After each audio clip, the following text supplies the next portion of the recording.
Time to learn a double lesson, 5.1 and 5.2. These are just transformations, guys. So yeah, you've learned this stuff before. It is very, very easy. Psst. Hey guys, I'm doing a thing up here. Some people call it educating. What do you call it? Paying the bills. That's what I call it. I call it supporting my family. Here it is, yeah. Okay, so the first section, 5.1, is all about translations. Look, that means shifting up, down, left, and right. Okay, this is old material from, gosh, Algebra 1 and Algebra 2, and technically geometry as well. So you add a number to the outside or subtract a number to the outside, usually looks like the far right. Yeah, that's you shifting up or down.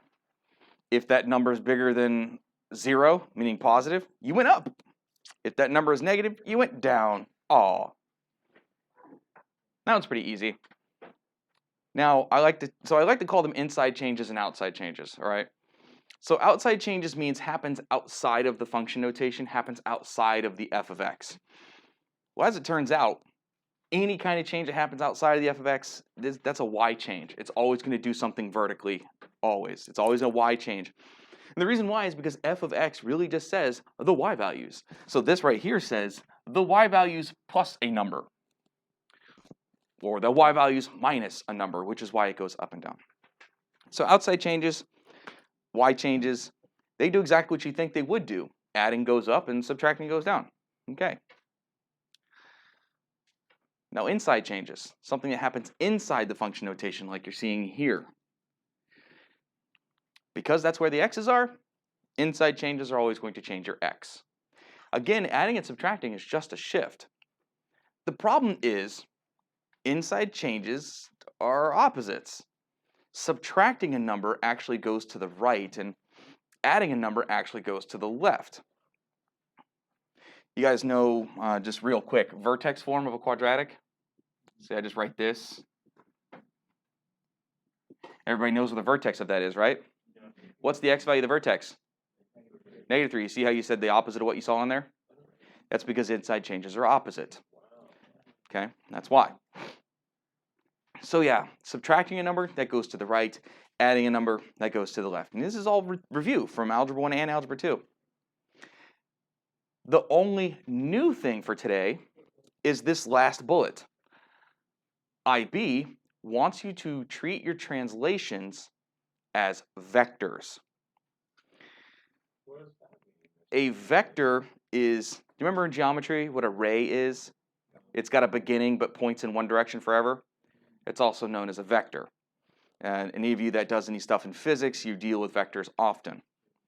Well, IB wants you to treat translations as vectors. So this one right here, f of x minus a plus b. This thing has gone to the right, a, and has gone probably up, b, correct? They want you to use a translation vector of ab. Don't say a over b because that sounds like a fraction. It's just ab. And so let's be really specific. The example that I just gave you, this y equals x plus 3 squared minus 1. It has been translated from the parent function by the translation vector -3, -1. You see, the translation vector will not lie. Function notation lies. You have to do the opposite of what you see. But translation vector literally says go down 3. Go left 3, go down 1. X's always come before y's. So the translation vector tells you exactly which way to go. Go left 3, go down 1 from y equals x squared, the parent function. Okay? So that's the only thing that's actually new is the translation vector. And I will say this, I take issue with IB asking you to use a translation vector. Well, it's not that. It's because vectors are no longer a part of this curriculum. Vectors have been completely removed from the SL curriculum, except for right there. It's the only place that vectors still exist in the XL curriculum. All the vectors got pushed to the HL curriculum, so maybe that's why they keep it around? I don't know.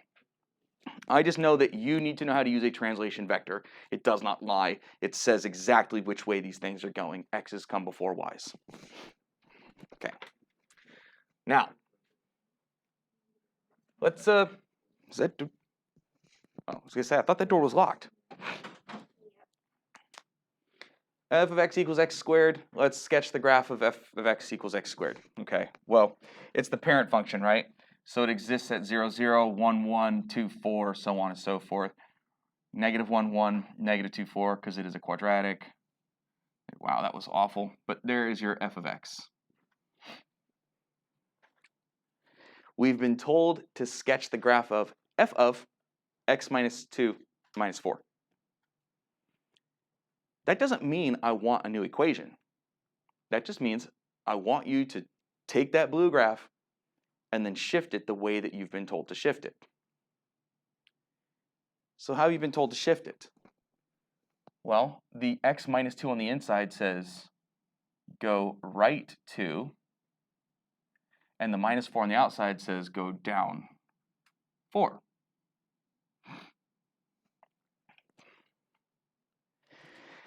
And that's not that bad, is it? That's pretty easy to pull off, to be honest with you. So let's go ahead and take all the coordinates that I just put up there. How many did I used 5 of them? And let's go right 2, down 4. So I'm starting on this far left one. Right 2, down 4. 1, 2, 3, 4. Okay, that landed right here. And we do the same trick for the other one. Right 2, down 4. 1, 2, 3, 4. Vertex, right 2, down 4. And of course, they're symmetric. So there you go. There is the transformed function, f of x minus 2 minus 4. That wasn't so bad, was it? But you know that there are other transformations other than just shifting. You know, there's stretching, shrinking in both the x's and the y's. And there's also reflections. So what if I were to have asked you to do just a mountain of nasty transformations to that graph? Would it have been so easy to stretch it, shrink it, flip it, and shift it all at the same time? That would have been hard to do, wouldn't it? At least that would have been hard to do geometrically, because what you just saw me do was more along the lines of a geometric transformation. I took the object and I shifted it right 2, down 4. What am I getting at here is, Why do you take numbers? I prefer to take numbers and do algebraic transformations. I would rather understand what this is doing to my values. So this one is telling you add 2 to x, and this one's telling you subtract 4 from y. That's what those are telling you to do. So if you were to have listed out the 5 coordinates that I started with, which again, this is kind of overkill for shifting, but I'm trying to drive home a point. This were the original 5 points that I had. Vertex in the middle, 1, 1, 2, 4, 1, 4, negative 1, negative 2. After the transformation, what do we say we're going to do? We're going to do plus 2 to x and minus 4 to y. You're going to end up with the red curve. So we can add 2 to all the x's. 0, 1, 2, 3, 4. Subtract 4 from all the y's. 0, negative 3, negative 4, negative 3, 0. And if you plot those red coordinates, you land on that red curve. Again, I feel like this was more work because all I was doing was translating. Honestly, for quadratics, I would only use 3 coordinates. I would never use all 5. I would use the vertex and 1 to the left and 1 to the right and call it a day. You get the idea after that. But yeah, if there was all kinds of nasty transformations, I can't do that stuff in my head. Honestly, I'm very bad at spatial mathematics. No need for the phone call to make it onto the video, so we'll pause. All right, phone call is over. I am recording again. Okay, cool. Anyway, a guy was saying, again, I'm very bad at spatial mathematics. I struggle with stretching, shrinking, reflecting, and shifting. You put them all together, it's a nightmare. So I would rather affect the coordinates rather than affect the picture. Algebra rather than geometry. I like algebra. So let's come down here to this crazy shape that I created. And it says, so there is no equation. It just says sketch the graph of f of x plus 2 plus 1. Again, you could go with the algebra if you really wanted to. But to be real, since it's just shifting, I'm just going to count. But I did want you to see that it's possible. So what are we being told to do? The plus 2 is telling us go left 2. and the plus 1 is telling us to go up 1. It's actually pretty easy. Left 2, up 1 for all the points. So left 2, up 1, left 2, up 1. I think. Yes, I did that right. Left 2, up 1, and left 2, up 1. There. So curvy, straight, straight, done.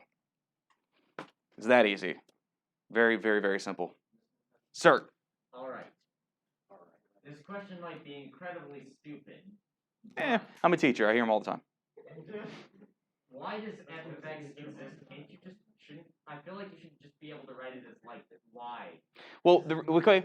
So if we called them all y, then I said, hey, graph y equals 2x and y equals 3x plus 1 and label them on the graph. What are you going to label them? You're going to call them both y? You see, now we have a problem. We really use the function notation in upper level mathematics because it tells us a lot of very specific things at extremely high mathematics. At this level, it's like, well, I mean, why are we doing it? My best answer at this level is because it shows you transformations. But at extreme upper levels, calling something a function puts a lot of rules in place. A lot. And if you ever decide, because you don't like yourself, to take upper level courses that are proof-based math courses, you'll see why. Don't do it. It's awful. Yes? Questions or no? Yeah. So you've got f(x) and g of x. Yes. Follow on to x, y of x, and so forth. Yes. Yeah. Those are just names. We just go alphabetically. So can you start with just a of x if you ended up with a really long equation? You can. You can call it anything you want, to be honest with you. You can use whatever you want. The point 2 comma 6 is on a graph. I don't know that graph's equation. I don't need to. I know that the point 2 comma 6 is on that graph. I want to know what the coordinates of the image of A, which would be A prime if you remember back to geometry. I want to know where is A prime after these transformations. Well, you could go through the trouble of drawing up a quick grid and sketching and yuck, or you could just use a little bit of algebra. Realize that this is telling you to take your x's and add 3 to them, and that this is telling you to take your y's and subtract 4 from them. So I would do it like this. I would say A, which is 2 comma 6, and I would just do this. You ready for this? Plus 3 and minus 4, just like that, resulting in A prime. A prime would be at 5 comma 2. Done. So if you understand the algebra behind what transformations are telling you to do, life is good. So much faster than sketching. And it's actually a much more convenient way to think about transformations when you start doing things like stretching, shrinking, and reflecting.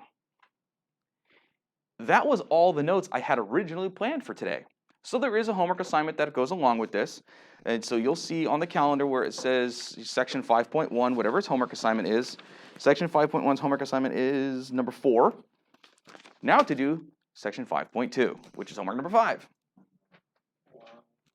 Ha! I forgot I loaded it as its own flip chart. There we go. Stretches and shrinks. Stretches and shrinks. More review for you. Anything that happens outside of the function notation is still you changing your y values.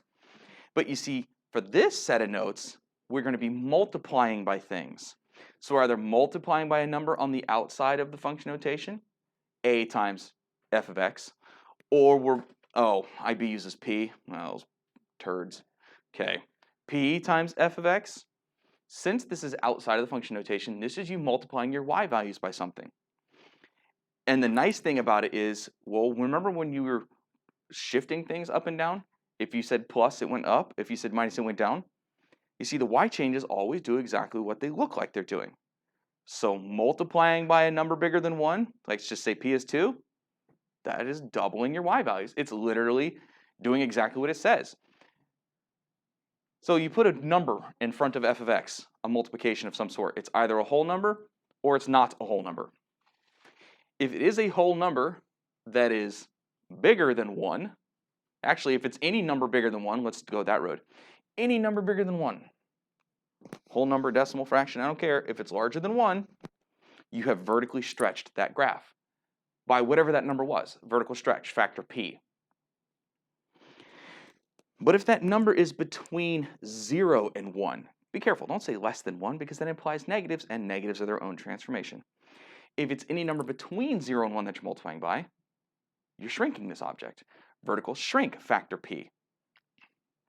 So again, outside changes doing exactly what they look like they're doing to the y values. But inside the function notation, you're multiplying a q in front of that x.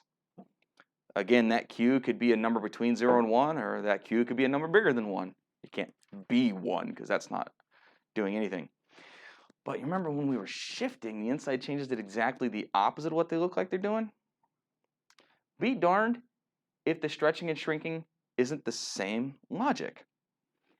You put a number that's bigger than 1 in front of x, you want to say, oh, I stretched it. No, I'm sorry. A number bigger than 1, that was a horizontal shrink of factor q. So it did the opposite of what you thought it was going to do. And you put a number like 1/2 in front of x, and you go, that looks like it's making the x's smaller. I'm sorry, no. That's a horizontal stretch. By what factor? I said q before, didn't I? That was an accident, not q. 1 over q, the reciprocal. So you put a 1/2 in front of the x, that's a horizontal shrink of factor 2. Oh, horizontal stretch, factor 2. My gosh, if only my lips worked properly. You put a number like 3 in front of x. That looks like a stretch. I'm sorry, that's a horizontal shrink. Factor 1/3. You use its reciprocal. Okay.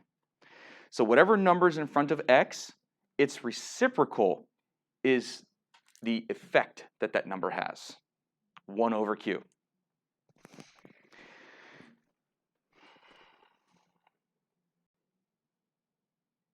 So exact same example. We got x squared, and you know what? I'm just going to use 3 coordinates this time because I'm going to be lazy. So 1, 1, 0, 0, negative 1, 1. There's f of x.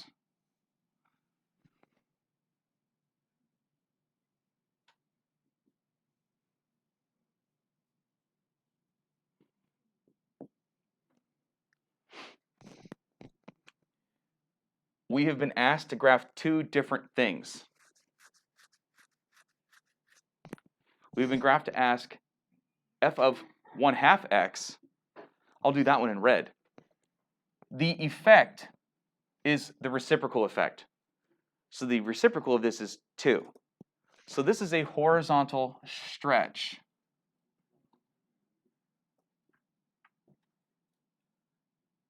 Factor 2.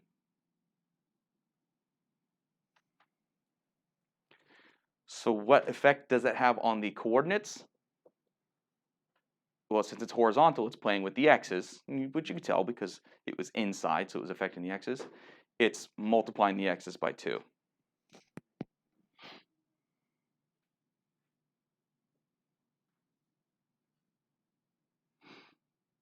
So this is x's times 2, like that. We're going to multiply all the x's by 2. So negative 2, 0, 2, and the y's were untouched. That's what happens when we go that way.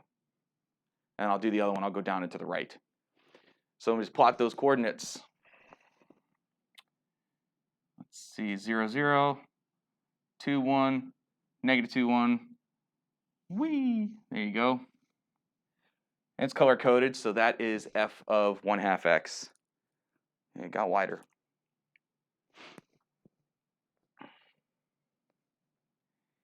Now the other one, oh, that 2, that's on the outside. Check that out. That's on the outside. So I'll do that one in green. This one, let's see where can I get this arrow. Yeah, like this. That'll work. Since this is outside, it's going to do exactly what it looks like. This is a vertical stretch. Factor 2. Oh, so they were both stretches. One horizontal, one vertical.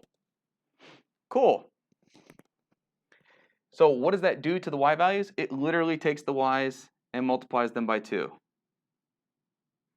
2 times the y's, just like that. So 2 f of x. That means the x values were untouched this time from the blue ones. So negative 1, 0, 1, but now my y values were doubled. 2, 0, 2.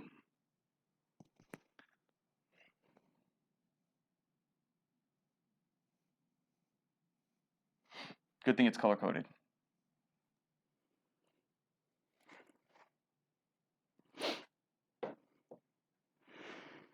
So, real quick, the first graph, the red one, does it look like, never mind, scratch what I was about to say. The green one. Let's talk about the green one. Does the green one look like it is skinnier than the blue one? Yes, it does appear that way. But it is not skinnier than the blue one. It is technically taller than the blue one. And the coordinates should prove that to you, because my blue dots were at x equals -1 and x equals +1, and those green dots were also at x equals -1 and x equals +1.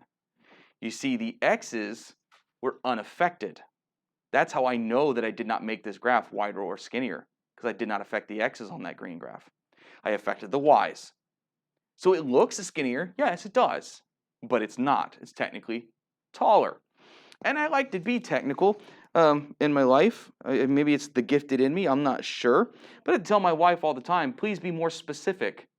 When you want certain things done, you need to be specific about what you wanted and what you wanted me to say or what you were expecting from me. Because I just will interpret everything as very literal. It's just the way it is. So, because it's funny to really break some stones, my son, the 7-year-old, he's built like daddy.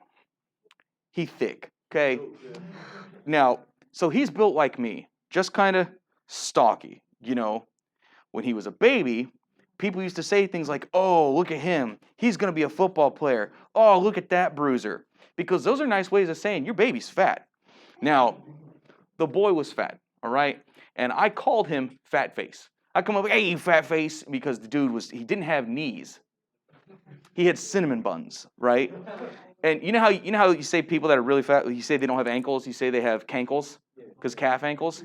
My son had thankles from thighs to foot, okay? He had thankles, all right? The boy was big. Like, so big, we bought him one of those bouncers for babies to bounce in. His legs wouldn't fit in it. Like, the boy was fat, right? Okay, so anyway, he's now 7. And my wife likes to say things like, oh, look, no, that's the thing. He doesn't have thankles anymore. But he's still built like daddy, okay? My wife is like, look, he's thinning out. I told you don't need to be worried about it. He's getting thinner. And then me being me, I'm like, no, he's not getting any thinner. He's getting taller. And my proof is that his weight keeps going up if you check the scale. So does he look like he's getting thin? Sure. But that's just because he's getting taller. He's actually getting heavier at the same time. It's just that the rate of which his vertical change is happening is greater than his horizontal change, so it has a net result of looking like he's getting thin. You know. Does your wife look at you in the eye? And then the next day when I wake up on the couch, I think it's all worth it, you know? So, yeah. You say green's taller, Yes, it is. but they both start. All of them start at the origin. But if they hadn't started at the origin, it would have been exceedingly obvious that one got taller and not skinnier. But they all got the same ranges. But if you could see all of infinity, which we can't, right, being the kind of creatures that we are, if you could see all of infinity and you could see, quote unquote, the entire parabola, you would see that the graph didn't actually get more narrow. That it just, let's say it got to those y values faster. What is happening on my phone? Severe alert, National Weather Service. A storm surge warning is in effect for this area. Danger, life-threatening, yada, yada, yada. Anyway, I'm teaching. So, yeah, what happens is it gets to its y values faster than it used to, if you want to think of it like that. But its horizontalness didn't change, I promise. It just got to those values faster, twice as fast. Now, check this thing out. The exact same crazy picture that I had before, and this time there's 1, 2, 3 transformations, and only one of them is a shift. I can't do that in my head. I can't manipulate that thing in my head. So instead, what I'm going to do is I'm going to analyze what the transformations have done to the coordinates, and I'll just plot the new coordinates. So there are 2 outside changes. Which one do you think I have to do first? Come on, guys. 2 outside changes. Which one do you think has to happen first? Okay, let's put it like this. Outside, I have a ×2, and I have a +1. Which one do you think has to happen first? Why would times 2 happen first? Oh, PEMDAS, there it is. See, outside changes have to follow PEMDAS because, well, it's PEMDAS, right? So what we're going to do is we are going to take our y values and we're going to multiply by 2. Then add 1. And on the inside, it sure looks like I'm multiplying my x's by 2. But what am I actually multiplying my x's by? 1/2.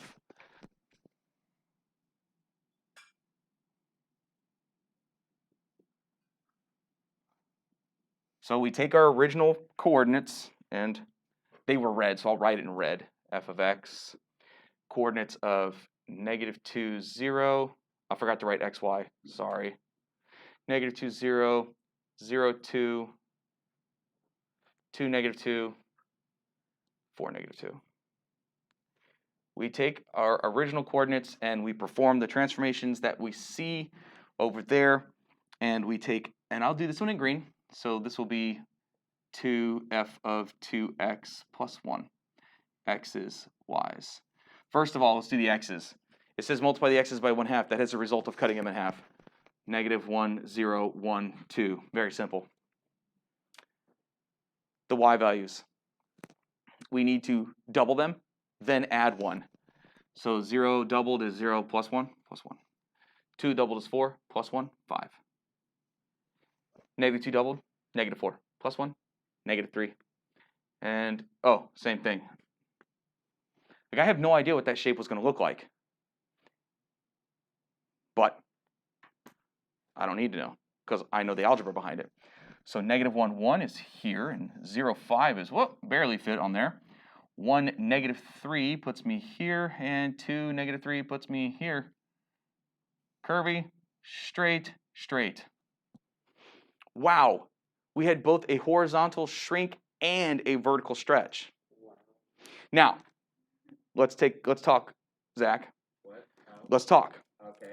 So when I horizontally shrank, the graph did get more narrow. The proof of that is that originally its domain had a beginning and an end. And this argument only works when there's a restricted beginning and end. Otherwise, all of infinity is all of infinity. Originally, that domain had a length of 6, correct? Yeah. Now its domain, length of 3. Domain has been cut in half. So basically, because of the only reason why the thing on the parabolas, the math still applies. It's just that you can't see it because it goes on forever. Right, because what is double infinity? It's still infinity, and that's the issue that we have. So that's why it's easy to demonstrate when you have restrictions all over the place, because the shape itself shows you, this one did get skinnier, but it also got taller. Notice that when it got taller, what does taller mean? It means that every single one of its points moved away from the y-axis. That's what it means to get taller. The x-axis, that's what I meant to say because I'm changing the y's. But yeah, when you make an object taller, you are literally saying push all the points away from the x-axis. That's what it means to get taller. So it has the look as if some of them shifted. They didn't shift. Their distance from the x-axis was multiplied by something. And then down here, again, you could take the time to sketch it and see what all is going on, but shoot, I mean, I would rather just say, this says y is times 3, and I'll use an asterisk, y is times 3, and this is saying, what am I multiplying my x's by? Yeah. So x is times 4. That's all you have to do. So you triple your y and you quadruple your 4. I mean, you quadruple your x. So a prime, quadruple your x, triple your y. Finished. It's very, very simple when you know what it's doing to coordinates. As far as I'm concerned, transformations are much easier algebraically than they are geometrically, and that's why I teach them using algebra to my Algebra 2 students. I like it. That's your 2 lessons for the day.